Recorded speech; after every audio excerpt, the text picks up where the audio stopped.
Straight na nagbabakla-baklaan ng content, tigil nyo yan. Bakit bakla? Parang laging habol, sumpo, pasok sa wero. Nagkakapera na sila sa pinagdadaanan ng iba. No, tigil niya. I-delete nyo yung mga accounts na yan. Ang dami dumadaan sa feed ko, hindi naman nagbabakla, pero nagbabakla-bakla. Comedy na ba to sa inyo? Ito ang sinabi ni Gino Hinolan, isang gay content creator, tungkol sa mga content creators na hindi naman bading, pero nagbabading-badingan for content. So, panoorin mo na natin. O kanya masasabi. Okay, komedya na yan sa'yo. I mean, can you just show your talent without doing the, nasty gestures? I mean, we all know na straight ka. Pagkakaalam ko nga na, ikasal ka na eh. Mukhang masyado mo naman na napag-monetizan yung pagiging bakla-bakla, Pero this is the, disgusting. Bakit? Kasi hindi ka naman din makakita ng normal, na content creator na magagawa ng mga ganun gestures na itatapat sa bunganga, ang keme, at sa puwet, And this is gonna give stereotype. And lalo lang, makakatulong to sa mga taong homophobic to make fun of us. Kuya, just to let you know, kahit na bakla ako, hindi ko yung ginagawa sa contents ko. Ko lang naman, pwede ba gumawa ka ng totoong komedya? No, oo.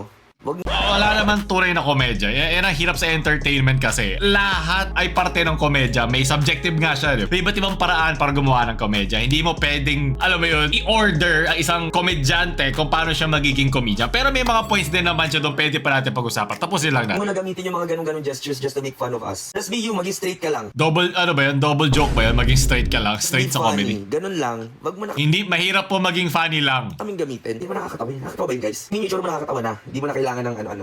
Oo, tigilan mo yung pagbabakla-baklaan, period. And stop. Naintindihan? Leche, itong mga to, kala mo. Porket bakla, parang laging habol, sumbo, pasok sa werot.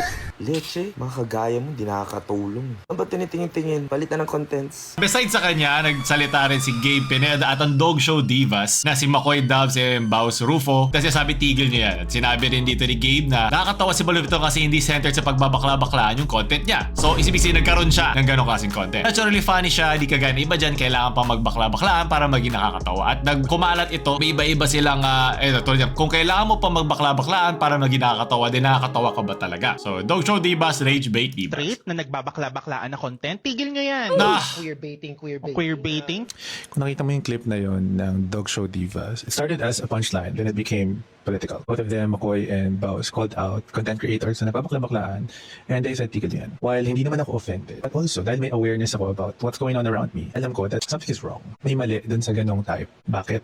Una, these guys, they're really straight and nagbabakla-baklaan. So, they started as patawa lang naman. Like, I don't enjoy ko din eh. Like, I follow those guys. But when Ang sinabi niya dito na nung pupunta na siya sa interviews na tinatanong sila kung bakla ka ba talaga o hindi, doon na sila parang na-off. Na parang, bakit kayo ang nagdadala nung name at ng LGBTQ flag sa mga ganito malalaking lugar? So, yun yung isa nilang against naman tungkol dito. At sabi naman ng Dog Show Divas dito, nung March 18, nung nagbabasa sila ng mga comments at questions at sinend ng mga fans sila across social media, iba't ibang social media platforms, nagbasa si Bao sa isang comment na nanggaling sa isang netizen at sinasabi yung kanyang coming out story. Ang kanya sinabi dito, instead of i-share yung kanila experience, ang kanya pinag-usap ay yung moment to address na sinasabi nila yung growing trend ng mga straight individual creators na gumagawa ng content na naggagaya ng queer identity for clout. Yung mga straight na nagbabakla-baklaan na content, tigil nyo yan. Sabi ni McCoy, queer baiting, tigil nyo yan. So hindi sila nagsabi mismo ng mga content creators, pero may tatlo na agad yung nasa isip ko eh. Si Ivan, yung dalawa si Abdul at si Marcy. So mamaya dadaan natin yung mga for and against dun sa usapin na ito. Pero tapusin ko lang itong sa kaila McCoy. So hindi naman nila sinasabi na gine-gatekeep nila yung culture nila, pero yung mga straight people feeling nyo lang ay let's pander to the gays because they're going to make us famous. No. So ito yung sasabi nilang clout na kinukuha nila. No, tigil niya. I-delete nyo yung mga accounts na yan. Ang dami dumadaan sa feed ko, hindi naman taga-bakla, pero nagbabakla-bakla. I know your names but I'm not going to mention. Naguluhan lang ako dito sa gatekeeping content na sinabi nilang hindi daw gatekeeping. Pero nakasabi lang na i-delete yung mga account na yun. So naguguluhan ako kung nawala na lang in translation yung comedy. Baka may pa-joke or merong angulo na sinabi dito. Pero but about promoting responsible and respectful participation in queer spaces. For them, allyship should come first before the attempt to engage with LGBTQIA+ narratives. I mean, nakakaloka yung queer baiting kasi tayong mga medyo matandang baling. We spent like a good chunk of our lives na hinahanap yung approval. Pero sa iba, na-earn naman. Iba naman, we're not going to give it to you, pero like, allyship muna bago clout. So, may response dito syempre yung mga content creators na gumagawa na ganun klaseng content ulit Abdul and Marcy. Alam kong gusto mo ko para sa'yo, pero baby, hindi Wala nang gagalaw. Okay, safe?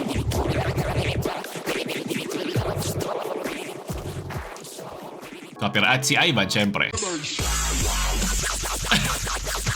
Ba't yung mukha nila nakakatawa na eh, no?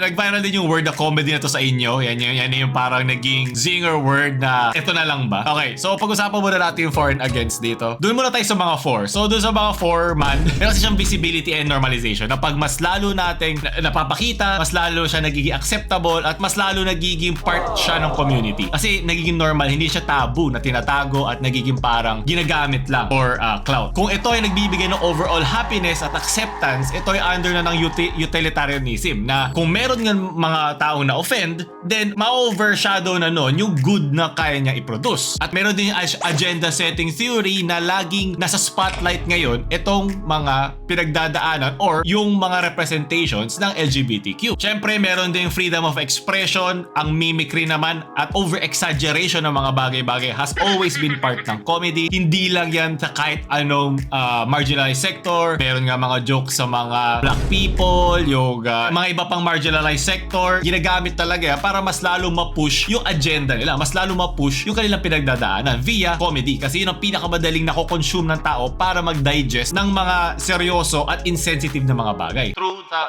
lente ng komedya. At ang isa pa, content siya. So pag content, mayroong performance involved, performative, ika nga. So nagiging parte ngayon na the fact na in-upload siya sa social media na merong isang pangalan na isang content creator, i-expect mo na merong konting pagka-OA or merong sinet up dyan para magawa tong ginagawa nila. Kasi ang mahirap na talaga pag nasa social media, blurred na yung lines ng realidad at ng performance. Kasi wala namang explanation after. Wala namang magsasabi pagkatapos na ito ay lahat, di ba, para sa teatro. Pagkatapos magsara nung curtain, maglalabasan yung mga actor, magbabaw sila. Yung mga binaril kanina, yung mga nag-aaway kanina, magkahawak kamay sila, tapos magbabaw sa audience. Walang ganun eh. So minsan ang mga tao, nakakalimutan na nila saan ang fact from fiction. At problema talaga, kasama talaga yun dun sa lente ng social media. The medium is the message. Doon pa lang, dahil nilagyan sa social media, ina-assume na agad ng content creator na magkakaroon talaga ng blurred lines sa pagitan ng kanyang tunay na pagkatao at yung kanyang pinapakita sa social media o ano yung pina-perform niya sa social media. Realidad din ito ng algorithm. So kung yun ang kinakain at kinukonsumo ng masa o nahanap nila nakakatawa o entertaining, doon magfa-flock ang mga content creators. Kami nakita nga ako doon parang comment na ito against ito. Ito kaya, pag ito hindi ito kakakuha ng views at engagement, gagawin pa kaya ito ng mga content creators? Siyempre hindi. Kasi hindi na siya magiging worth ng time nila. So, dahil isa ito sa kanilang mga side hustle o pinagkakita nila, nakakuha sila ito ng mga sponsors or ng monetization, doon na nagkakaroon ng ick yung mga against sa ganitong klaseng content. Kasi meron na siyang parang pagka-inauthentic at nandun na yung pera eh. Pag talaga merong pera, napopoison na niya eh. The same way na meron din, alam nyo naman, yung sa mga poverty porn, yung mga nag-charity. Diba meron talaga mga taong ayaw nila nakikita ito pag paulit-ulit na siya. Kasi nawawala na siya ng parang pagka-genuine dun sa action na ginagawa nila. Pero yun din eh, babalik ulit tayo sa utilitarianism na parang dahil nakakagawa naman to net good, marami silang natutulungan na napapakain. Ang kapalit nito ay views at clout. Baka Mr. Beast, nagkaroon din siya ng mga issues na ganyan. Kung na-overshadow at nalalagpasan niya yung good na pinupudo sila para sa content na yun, then most likely yung karamihan ng tao ay okay lang sa kanila. Lalo na pag gumagana sa kanila yun. Natutuwa sila, entertain sila, okay lang sa kanila yun. So yun yung mga against. So yun yung transition natin from for at against. So sa mga against naman, meron na tinatawag nilang commodification. So parang Marxist naman ito na pag yung identity ng isang tao ay pinagkakaperahan na. Yun na yung corruption na nagkakapera na sila sa pinagdadaanan ng iba. Ngayon, pagdating kasi sa comedy, meron talagang sumosobre. At iba-iba rin ang threshold o yung kaya ng isang tao pag nakakakonsumo ng ganung content. Lalo na pag sa social media na lahat nakikita mo. Wala namang filtered to sa mga straight lang, mga LGBTQ lang, sa mga kung ano man siya. Walang ganun eh. Lalabas at lalabas yan dahil yun ang fini-favorite algorithm. What works? Ano ang nakikita nila? Marami nagko-comment at nagkakaroon ng views. So pinupush lang lalo yan sa algorithm. So ito yun yung cloud farming na tinatawag. O para meron ng exploitation na nagaganap. Pero yan, sabi naman ng mga Fordon na it's not that deep. Pero masasabi natin na it's not that deep kasi hindi naman natin pinagdadaanan yung pinagdadaanan nila. Syempre, ganun talaga ang komedya sa ibang tao. The same way na mayroong LGBTQ na hindi sila na-offend doon, meron din mga LGBTQ na na-offend doon na nakita natin kay Gino kanina. So, diba? Ano siya, iba-iba talaga ang intindi. niya. Yung isa pa dito ay yung nagkukuha daw ng space sa mga LGBTQ creators na sana yung flagship o yung nagdadala nung poll of LGBTQ ay sana isang LGBTQ din. Pero paano mo lalaban ng isang algorithm? Paano kung hindi nakakatawa kung ang gumawa nun ay isa ng LGBTQ? Kada every time sinasabi ko LGBTQ, iisipin mo din dito na pwede siyang palitan ibang label. Like for example, pwedeng isang Pilipino, diba? Pwedeng isang colored, pwedeng isang Jew. Pero ang mga sinasabi nila, pwede rin kasi siyang ma-misunderstand as sexuality is not equal to race. Na iba siyang parang history. Magkaiba rin siya ng degree ng importansya. Pero mahabang usapin na naman yun. Kasi ayoko kasi maging about lang din sa LGBTQ. Gusto ko siya maging parang usapin, argument sa lahat pa ng mga moving forward na ganitong mga nagko-call out ng mga ganitong klaseng content. Kung dito na rin pumapasok yung stereotyping or misrepresentation dahil hindi ka naman LGBTQ, hindi mo talaga naiintindihan tong ginagawa mo na sinabi ni Gino kanina kay Ivan na hindi naman kami lagi nagaganon pero di ba sa comedy kasi kailangan mo maging hyperbolic, kailangan OAK. Kung hindi siya nakakatawa, magiging para lang siya autobiography kung LGBTQ ka nga. So doon ako nahihirapan pag tinatry natin i-police ang komedya. Hindi mo matuturo sa isang tao ano nakakatawa, hindi. Kasi sa tao pa lang kasi iba-iba na agad ang nakakatawa o hindi sa kanila. Kaya nga meron dark humor, meron aircon humor, may kanal humor, ang daming klaseng humor. At siguro ito lang talaga ang sakit pag nasa social media at pinagkakakitaan ang isang klase ng content, diba? Naalala nyo dati pinag-usapan din natin yung poverty porn na yung nasa kotse, yung merong pera. Alam ko, parang parang nagdadangle ng pera sa mga tao nangangailangan pero nakakatulong sa kanila. Pero parang ang sukot makita na para silang mga asong naglalaway sa harap ng pera. Diba? Parang Squid Game kasi parang kung nasa isang episode ng Black Mirror. Diba? Parang may nuances Para ba pagbibigyan ko ba? Pero kumikita dun yung content creator. Nagkakaroon siya ng pera at nagkakaroon ng views. Pero nakakabigay naman siya ng panandaliang parang saya at sa mga nanonood at ng pera sa mga nagiging contestant niya.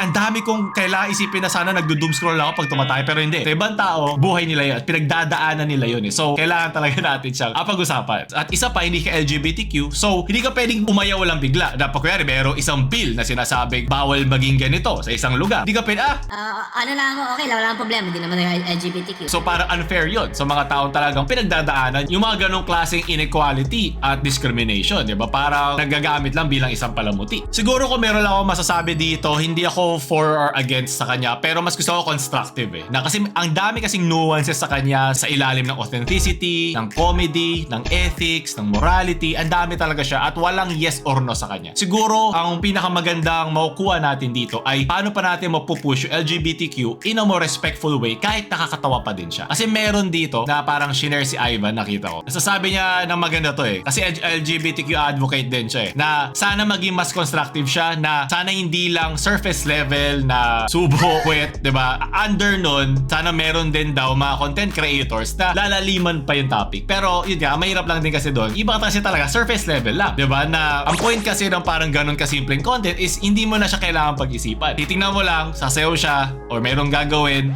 same na formula, next na ulit. Gano'n lang. Doom scroll, babilis lang siya. Gusto nila kasi maging respectful siya at also authentic. Pero kasi syempre, pag araw-araw mo pinopost o lagi kami ganong klaseng content, nawawala na. Yun yung sakit ng medium of social media. Yung poison of social media at yung pinagkakakitaan na siya. Ibang-iba na siya ulit. Pero yung act itself, malayo sa na need i-police. Kasi kasama yan sa komedya. Walang parang gininto ang baka na hindi pwedeng hawakan ng komedya. Kasama yan. Ngayon, ikaw na lang bilang isang content creator, paano mo siya gagawin respectful at also, paano mo pa mabibigyan ng substance ikaw as a content creator. Hindi lang sa content, kasi minsan yung content kailangan mo lang talaga babawal. Pero as a content creator itself. Kasi may nagsasabi din doon na bakit nung LGBTQ month or week, wala sila or hindi sila nag-support about it. Wala silang post tungkol doon. Pero kahit sabihin mo yun, paano kung meron nga sila? Paano kung moving forward meron? Then, hindi nagagana yung ganong klaseng Ibig sabihin ba nun, wave na? Basta gawin lang ito ng isang content creator na straight na hindi naman bading na mag-post, na mag-support na LGBTQ. Pasado na sila. Like wala na sila doon sa mga naggaganong klaseng content. Wala silang ganong klaseng judgment sa kanila. O di pwede lang sila mag-skirt around doon sa mga yes and no. Ito yung naging sakit din ng 1984. Kaya gustong-gusto ko yung 1984. Mahirap talaga mag-police ng isang thought na isang tao. Pag kasi nabigay ka ng rules, maghahanap lang naman sila ng way para malagpasan yun Na maghahanap lang naman sisikot-sikutan para ma-avoid yun. Diba? So, mas maganda na wala na lang magbigay ng rules na yun. Hayaan mo ang tao, ano nararamdaman nila tungkol dito and have all the opinions na gusto nila. Both yung mga for and against, meron silang mga points na talagang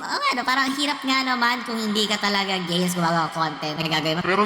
Pero meron din naman kasi kasi part naman talaga ng komedya yun. So, Ang ganda lang yung pag-usapan. Sana maging constructive to instead of destructive on both na inaaway lang lalo, nasa sisigawan na bading-bading-bading pero tuwan-tuwa sa mga kalokohan at comedy ng kabadingan. Para bang bakit super extremes tayo lagi? Na sabihin natin galit ka or ganito ang tingin mo sa LGBTQ pero pag merong isang komedyante na nasa social media o si Vice Ganda gumawa ng joke, tuwan-tuwa ka. Diba? Bakit sobrang hindi natin maipalagay kung saan tayo tatayo? Diba? At least ito, sana mabuksan pa nito ang pinto na mas magkaintindihan kasi mas importante yun sa akin sa mga tao nagkukonsumo ng ganitong content at hindi. So siguro hindi siya tungkol sa sinong pinapayagan na ba titigil niyan. I think mas importante dito yung impact, impluwensya mo doon sa ginagawa mong content at syempre yung power na meron ka. Na kunyari yung power na mag-viral gamit ang content na ito na kung ibang tao, kung LGBTQ gumawa nito ay hindi magwa-viral ng ganon. Parang kasama na rin kasi siya dun sa joke na kaya mo yun gawin. Pero yeah, tulad nga ng sinabi ko kanina, ang comedy ay may iba't ibang level, sa ibang offended doon. Pwede sila ma-offend at meron din mga tao na hindi na-offend doon. At wala